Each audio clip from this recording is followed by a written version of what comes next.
Troy University students and International Arts Center partnered together to showcase a form of art you might forget to consider. I got the idea for the art of the story because our students produce wonderful content in the classroom for the Tropolitan, for TrojanVision, but there's never really an understanding that goes along with that about what it takes to create a story and the sort of art that goes into storytelling and taking photos that are visually engaging and captivating readers' attention. If you take a look around, you'll notice some of the events that have happened this past year, including the March for Black Lives, Representative John Robert Lewis's funeral, and how events shifted to fit COVID guidelines. The content of the exhibit is what it was like to experience the last year through a Troy lens. So there is a wall that's dedicated to human rights issues, a wall that's dedicated to international issues, a wall that's dedicated to the pandemic, or an area dedicated to the pandemic.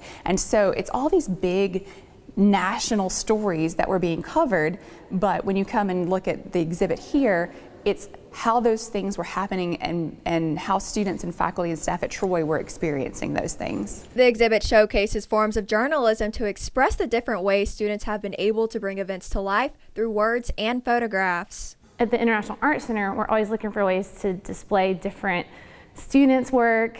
It's not just about fine arts.